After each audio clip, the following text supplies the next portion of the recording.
the final declaration of a number of seats. You would normally be waiting to have all your members involved.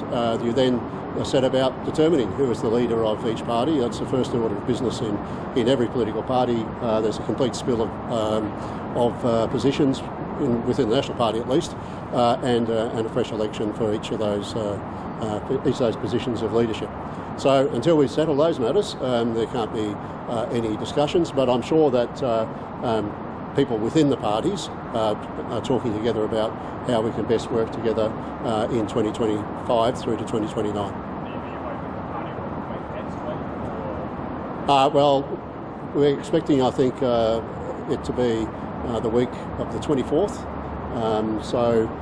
The Kalgoorlie poll will not only be declared around about that time. So that's the last one that we are waiting on as far as I'm aware. Just on the conduct of the election, is there any concern or fear-mongering, probably isn't the right word, but eroding trust in the Electoral Commission by airing these things based on emails getting without going through the proper process of an investigation? Look, my members saw the problems firsthand, and I've spoken to people who I know have worked in this system for many years, who I trust, and who have outlined to me exactly what their concerns are.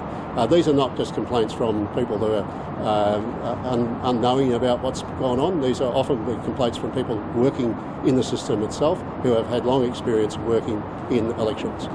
So I'm not eroding the trust. The Commissioner and the ministers who ticked off on this outsourcing are the people who have led to the erosion of trust in the process, and that's why we need the Premier to get out and talk to the public about why he thought it was a good idea for this to happen. Is this issue a distraction from the opposition's poor performance in the election? Well, this issue is fundamental to our democracy. You can't have anything more important in a democracy than trust in the election process. And that trust has been eroded, as you've said. And it's been eroded because of the actions of the government and the Commissioner. The Commissioner is the agent of the government. The government are the ones who funded this. The government are the ones who must have ticked off on it, and they must explain why they thought it was a good idea. The Commission is independent of government, though. I imagine circumstances where you're critical of the government stepping in and telling the Commission what to do. Is it unfair to leave it to the government to choose? Is this solely a problem for the Electoral Commission? It's the government's decision, ultimately, to spend $86 million outsourcing the election. That was a government decision. The Electoral Commissioner doesn't have a chequebook with $86 million in it. That came from the Department of Finance through Tenders WA. It would have been ticked off by the Minister for Finance. It must have been ticked off by the Attorney General, surely, as the Minister for Electoral Affairs. And I would imagine would have had to go to the Premier and Cabinet as well. Now, the Premier knows the process his government has followed in this regard. He should come clean and explain to the public why he and his government thought it was a good idea. Could the election have been more shambolic if they didn't spend that money? I don't think the election could have been more shambolic if they didn't hire this particular company. It always costs money to run an election. Money is provided by the Parliament for that process. And in fact, it was discussed in budget estimates. My colleague Mia Davies had an extensive discussion about the expenses related to the Commission. At no stage was it even hinted at, not spoken, not directly said that this outsourcing was going to occur. And it does, $86 million does not appear in the budget papers anywhere. That's more than the entire amount of money which is in both the budget this year and the forward estimates which were presented to the Parliament for appropriation. As far as I'm concerned, this is a complete mess. And this is a mess which is the government's making. The government is the one who have funded it. The government has authorised it, and it is the Premier's own mess that he must explain. The Prime Minister's in Wollwyn today. That's not the Prime Minister's in Wollwyn later today. Obviously, a key seat for all of the parties. What do you make of the state results in that area?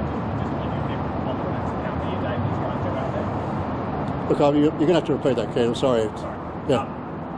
What do you make of the results in the state seats that make up Wollwyn? Does it give you more confidence in how Mia Davies might be able to? Look, I think a number of the seats are held by a large margin, so I don't think there's any doubt on most of the elections that we're seeing in terms of the final result.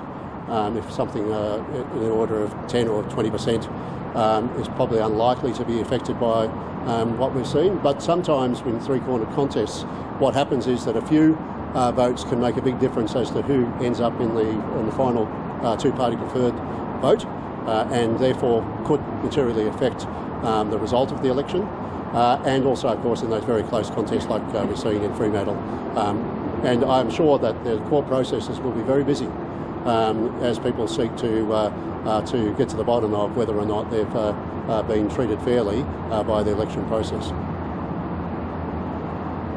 the election side of things, if the lawsuit does go ahead, what do you think What could the result be? what could the publicity?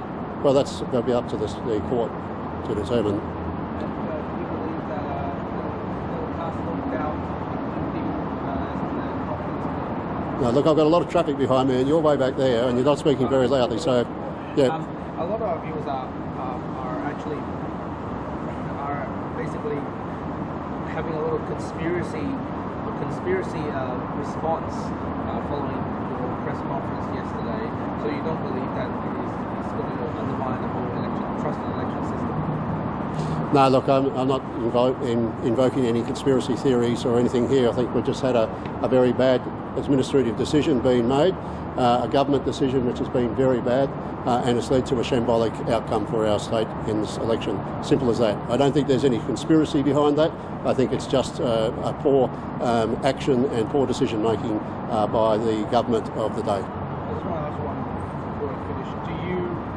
What sort of policy will the opposition push forward when it comes to, let's say, if they do outsource things, how should it be managed, or sort of standards for private companies so they can follow step by step? Look, there are some functions of a state which should not be outsourced.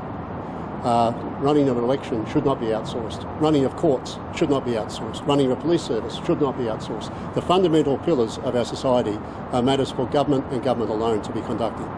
So my policy would be very clear. You have an electoral commission and it should be conducting its own elections. It can hire in help to do certain small discrete matters, but to outsource basically the training, the ICT, the works, as we've seen in this particular contract, has been a disaster. All good?